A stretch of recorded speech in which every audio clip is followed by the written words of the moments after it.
आजमा के दिल तोड़ दिहलो हमरो काहे आजमा के। तब काहे रोवतारू तब काहे रोवतारू ससुरा में जाके। तब काहे रोवतारू ससुरा में जाके। तब काहे रोवतारू दिल तोड़ दिहलो हमरो काहे आजमा के।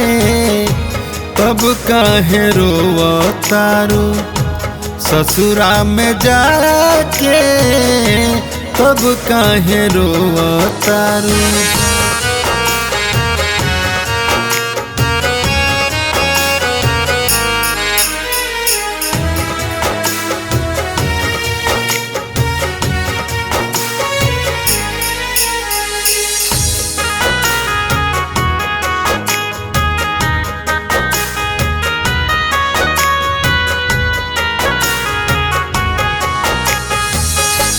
कहलू न कौन रहे तोहर मजबूरी। दूसरा से शादी करके कैलू हमसे दूरी।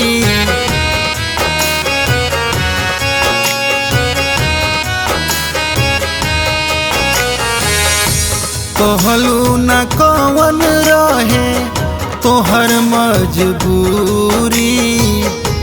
दूसरा से शादी करके कैलू हमसे दूरी।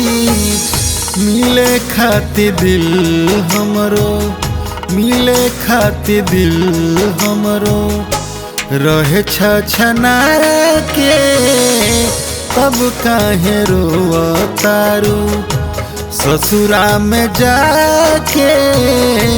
तब काहे रोवतारू।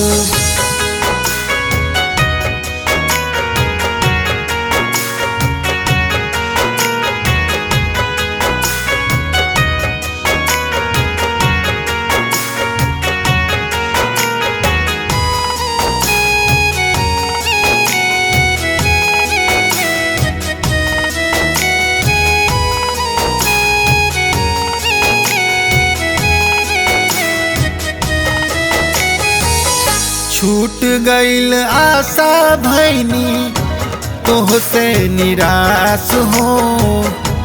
कातड़ पावतारू रह के दूसरा पास हो।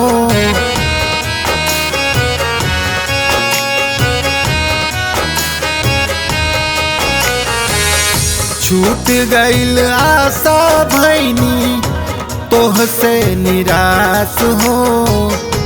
कातड़ पावतारू रह के दूसरा पास हो।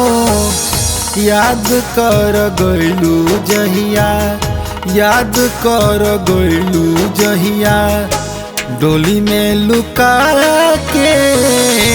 तब काहे रोवतारू ससुरा में जाके। तब काहे रोवतारू।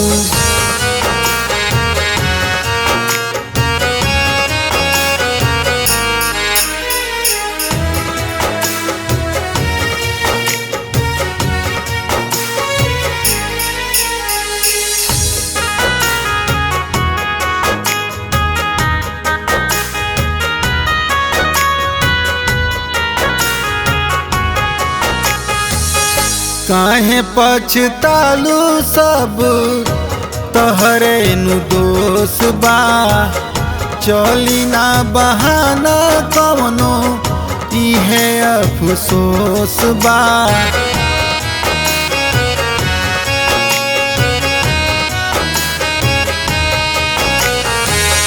काहे पछतालू सब तहरे नु दोष बा। चली ना बहाना कवनो इहे अफसोस बा। रवि शंकर रवि कुछु रवि बलिंदर कुछु करी नाही चाह के। तब काहे रोवतारू, ससुरा में जाके तब काहे रोवतारू।